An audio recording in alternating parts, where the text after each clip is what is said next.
Hello, welcome back to my channel and welcome to my February wrap-up. So this month I read 14 books, which is definitely more than I usually read, and it was, February is a short month, so I don't know exactly how that happened, but it was probably because I had a lot of things to do. And the less time I have free, the more things I do. Because when I have a lot of free time, I don't know how to manage my time, you know? So since I didn't have a lot of time, I occupied all of it doing something. So that was probably why I read more than usual. But anyway, the first book I read in February was The Lady of the Lake, which is the fifth novel of the Witcher series, and it's also the last book of, the main story, because the next or like actual last one is a prequel. So like this was the end of the Witcher story. And this one, it was told in a kind of a different way because we had different timelines, and obviously not gonna talk about the plot itself, but we had, like I said, different timelines, and we kind of had some sort of time travel, and it was very interesting the way it was told because we were at first like we were thrown into the future, and we had to try to figure out what had happened in the past, and like someone else was trying to tell the story. It was very interesting, and it was also very intense, which makes sense since it's the last book. But yeah, it was very intense. It made me feel many emotions, and I just loved the interactions among my favorite characters, and I loved the fight scenes that we had, and I did really like the way that it was told. I know that some people did not really like that it was told in a different way, which is obviously understandable because, yeah, it was very different from the others, but I did really like it. But also, like I said, it made me feel many emotions, especially sadness, because of a lot of things that happened with the characters, even like some fates of some characters. And like even the end was pretty like bittersweet, but I did really like it.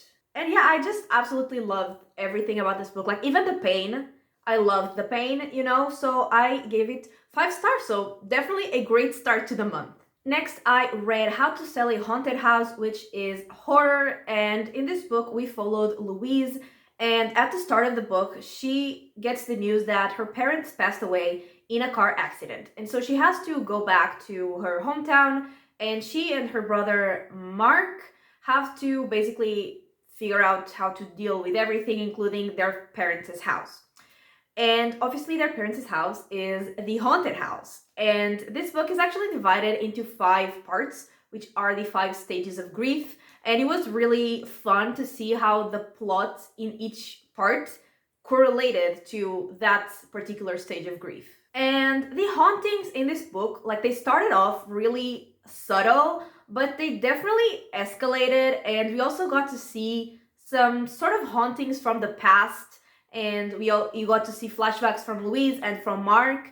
And Louise, like I liked her from the beginning of the book, but Mark, I really did not like him in the beginning, but he grew on me. And yeah, it was very entertaining. It was creepy. It was sort of scary in some parts, and I was actually shocked with the reveal of like what the entity was that was haunting them.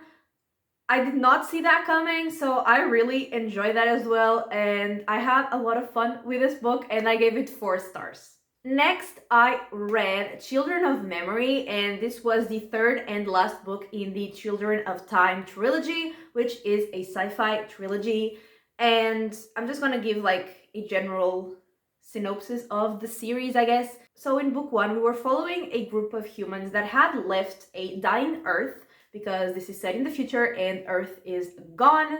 And so they were leaving Earth looking for a new planet to settle on. And there were actually a few planets like scattered around the universe that had been terraformed, that had been prepared for human life. But they got to one of them, and like in that whole time, since it had been prepared until those humans got there, a new species had evolved because they were kind of infected with a virus that made them develop like really fast. And so they had developed and they had taken over the planet. And so that species and the humans had to basically fight and figure out who the planet belonged to. And then in the second book, they went into a new planet and we met two new species. And in this third one, we obviously got a new location and we also got a new species. And this species was so interesting because like the way the individuals in the species like work together was so interesting to see. And also I really love that these books, they always have like a dual timeline. You have a past and you have a present, and you always have to like kind of a mystery to know how they got to, you know, the past to the present, because it's always so wildly different. And in this specific case, in the present, there were a lot of things that weren't adding up. And I think like one third in, I had a theory, and my theory was actually right. And it was so cool. I really loved this. So obviously I love the plot and I really like the characters as well. Like obviously I already liked the ones from the books before, but even the new ones, I got so attached and I just loved everyone, and I love these books so much. And like I always say that the most fascinating things about these books is just see how the different species work, like because they're so different from humans, their interactions they are completely different, and it's so interesting to see how they all work. And obviously love this book. I gave it 5 stars, and I will link my reading vlog for it in the description. It is mostly spoiler free, but I have a spoiler section at the end of it. So as you can see, my month was going super well. I had 2 5 stars and 1 4 star. And then I decided to do a reading vlog for romance books because it was around Valentine's Day. And I don't read romance. I don't like romance. So why was I doing that to myself? Who knows? But I will link the vlog in the description. It is spoiler free, and let's just talk about the books that I read for that. So the first one was Act Your Age, Eve Brown, and this was the third and final book in the Brown Sisters trilogy.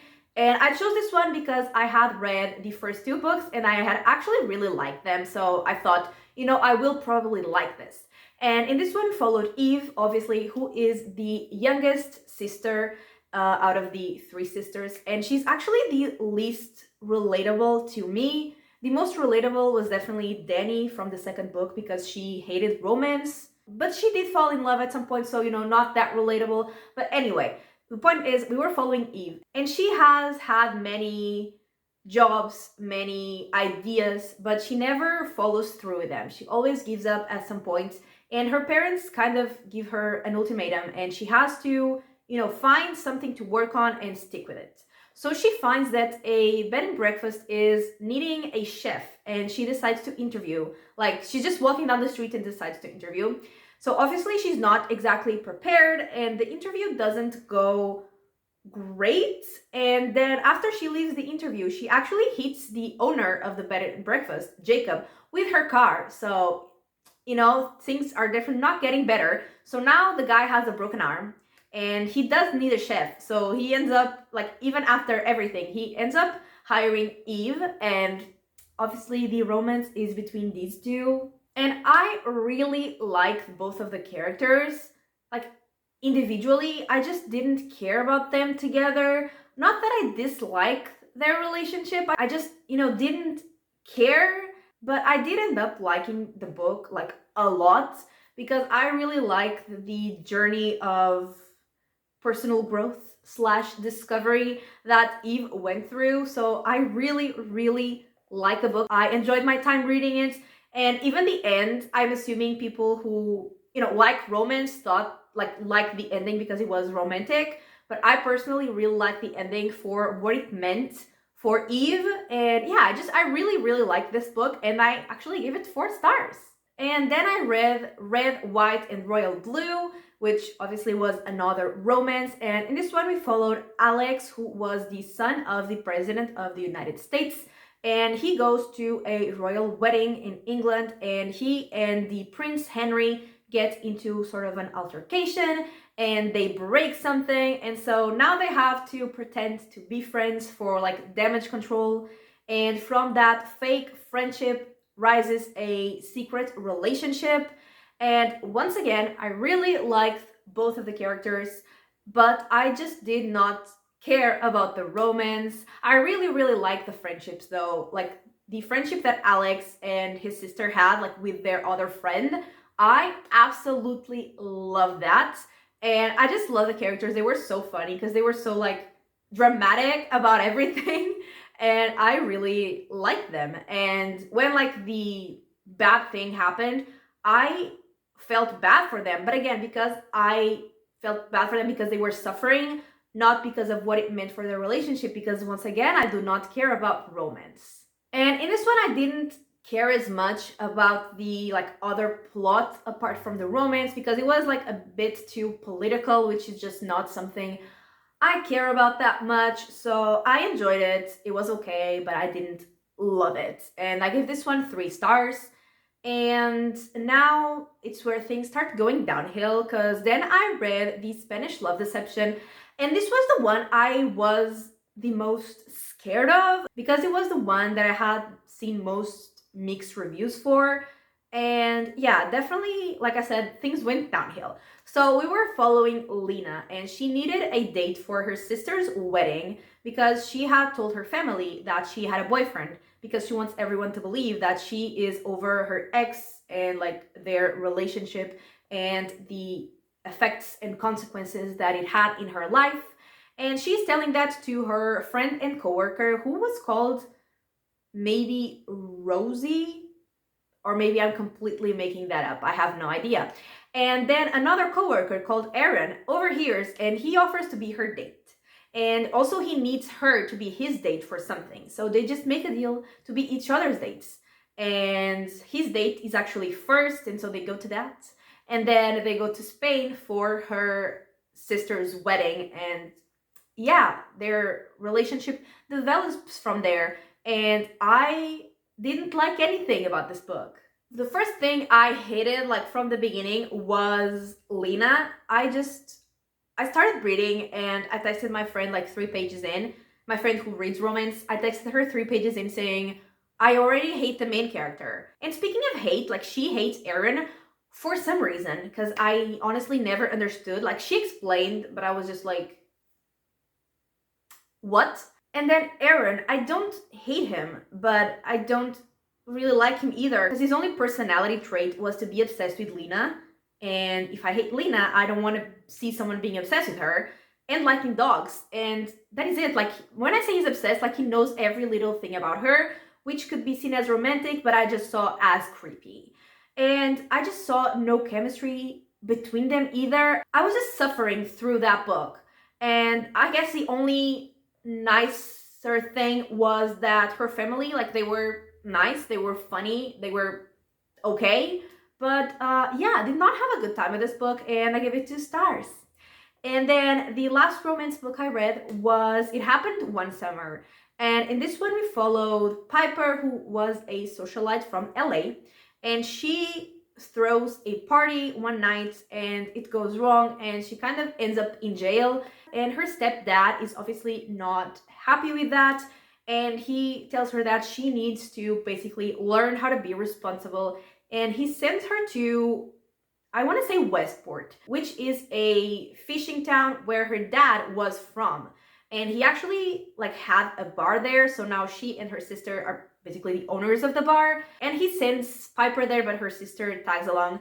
And she basically has to stay there for 3 months, I think, and just prove that she has become a responsible person. And so, yeah, she is trying to do her best to prove that she is responsible so she can try to actually go home earlier. But she keeps running into Brendan, who's a fisherman from Westport. And yeah, romance stuff. And he is supposed to be grumpy because this is like a grumpy sunshine romance.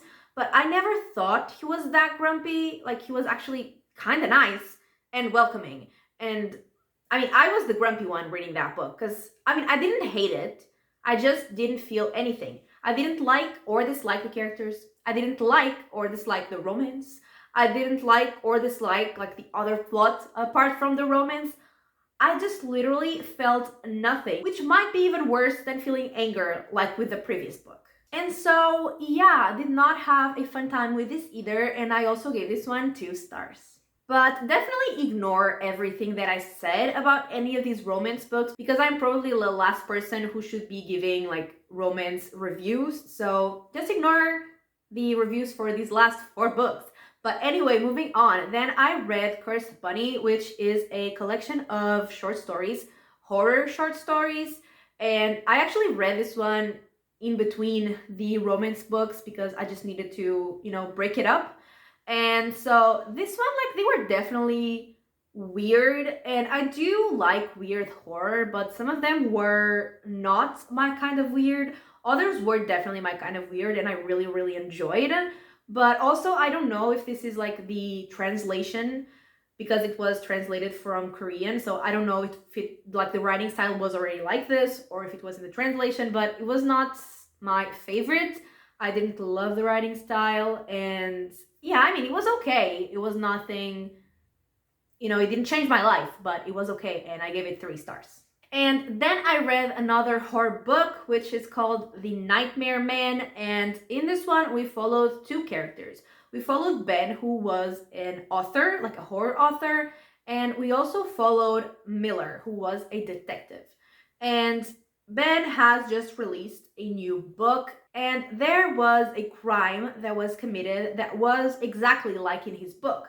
But it was like actually before the book was released, so it was a little strange, a little suspicious. And then in Ben's book signing, there was a guy who went there and he told Ben that Ben had stolen his nightmare. So, there's something weird going on, and Miller is the detective who is in charge of figuring out what the hell is happening. And we also get to see like some flashbacks. We get to see some of Ben's past, which was also weird. And we get to know as well that there was a mystery in the process of writing the book itself. So there were just a bunch of mysteries going on. And while people were like discussing theories of what could possibly be happening, there was one that was said but like dismissed really quickly. But I thought, you know what?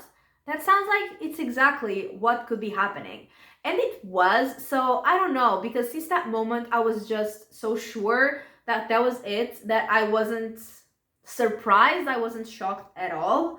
And I feel like the concept was way scarier than the execution in the whole book. So again, I didn't love it, but it was still fun, and definitely the ending was more intense. It was more scary, it was creepy, and I liked it. I just didn't love it as I thought I would in the beginning of the book, but I gave it 3.5 stars. Then I read or reread 2 books, which were City of Bones and City of Ashes. I think the first 2 books in the Mortal Instruments series, because I had read them 2 years ago and then never continued with the series, and now I want to.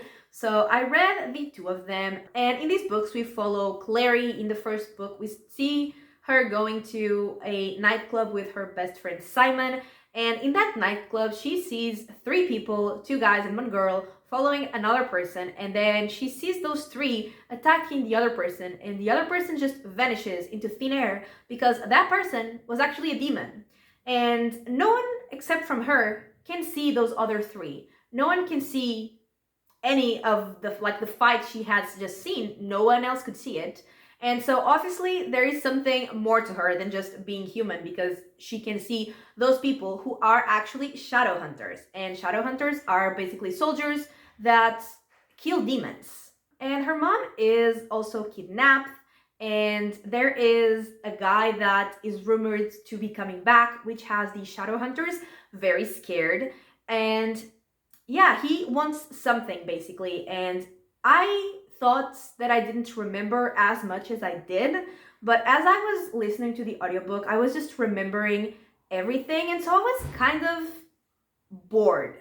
And I don't think that was the book's fault. It was just me remembering things. And also, I don't particularly love any of the characters, especially like the main ones. But I do think the plot is interesting. So I am definitely excited to read the other books in the series that I have not read before. And yeah, because I had only read these two. So yeah, definitely excited to continue, but I gave these two 3 stars.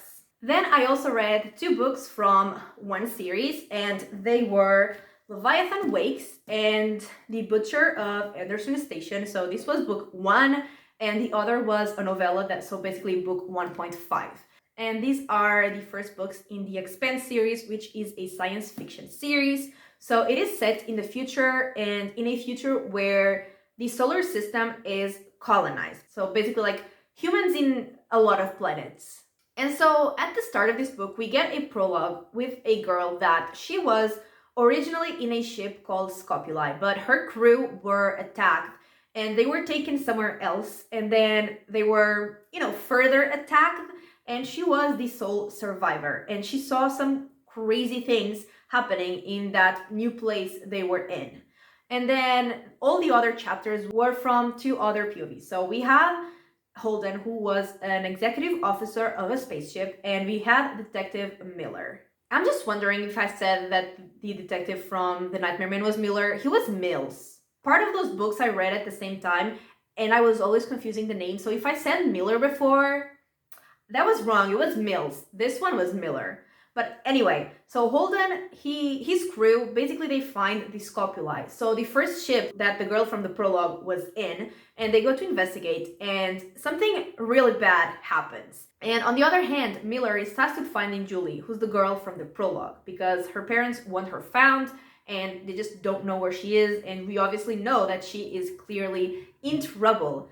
And obviously everything is connected, and there are definitely tensions rising, because there were already tensions among people from Earth, Mars, and the asteroid belt, and they just get worse and worse throughout the book. And I just really loved the mix of sci-fi and mystery that we had in this book. And in terms of the characters, I loved Holden and his crew. Like, their friendship was everything. And I mean, I'm glad that they were the ones that I loved the most, because I'm pretty sure that they are the ones we're gonna follow in the series. And in terms of Miller, it's not that I disliked him, but I just never liked him as much as I liked Holden. He was just okay. But I definitely loved the plots and like the world building, and I loved the pacing. There was not a moment in this book that I was bored. And yeah, it was such a good time, and I gave it 4.5 stars, and I will link my reading vlog for it that is spoiler filled. So if you want to watch that, I will link it in the description. And next I read The Butcher of Anderson Station, and it's less than 30 pages, so I'm not gonna get into obviously any details, but The Butcher of Anderson Station is actually a character from this book. So we follow him, like his story, and we learn what happened at the Anderson Station and how he earned that nickname. And I just, like, in this first book, I didn't really have any strong feelings towards him, but after reading the novella, I love him. And like the amount of emotions those less than 30 pages created in me was just something I was not expecting, and I loved it, and I gave it 4 stars. And then the 14th and final book that I read was called Episode 13, and this was a horror book, and it was actually one of my anticipated releases for this year. And in this book, it's like sort of a found footage type of situation. So we have basically footage from the 13th episode of a TV show from paranormal investigators. And we also have like diary entries from them. We have text messages. I think that's pretty much it. And we basically, like in that episode, they went to investigate Foundation House, which is a house where in the 70s, some scientists were studying like paranormal phenomenon and paranormal abilities in people, and they were just basically doing like human experiments. And then the scientists just disappeared into thin air. No one knows what happened, and actually no paranormal investigators ever went to that place, so they are the first.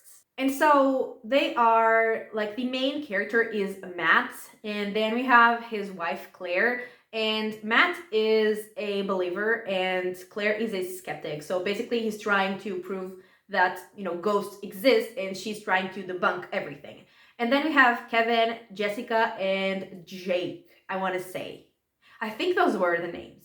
And basically, this, like, the author of this fictional book is compiling all of this, like, found footage, because he says that, like, in the editor's note, he says that everyone either wants to prove that what happened is true or just debunk it and prove that it's wrong. And he just wants people to have an objective view of what happened, because we know from the beginning that something went wrong, we just don't know what. And one thing that I found that was funny was that Matt, like, while they're recording the episode, he has a conversation with the producers from the show, and they want the show to be more focused on the characters, like on the investigators, and less in the actual investigation. And I thought it was interesting that I think the book did the same thing, because we were just getting a lot of information about the characters, like with their diary entries and their past and their relationships. And honestly, I just didn't care about them enough, and I just didn't like them enough. And one of them I actually really disliked. So I just wanted more horror, I didn't want to learn about the characters. I wanted the hauntings. I wanted the ghosts. And I feel like we didn't get enough of it. And also, there was, like, one thing I really like about horror books, probably like my favorite thing about horror books, is that they make me feel uncomfortable. Like, I want them to have a creepy vibe, like, throughout the whole book. Even if nothing is happening, I want them to make me feel uneasy. I want them to make me feel uncomfortable. I don't want to be feeling good when I'm reading a horror book.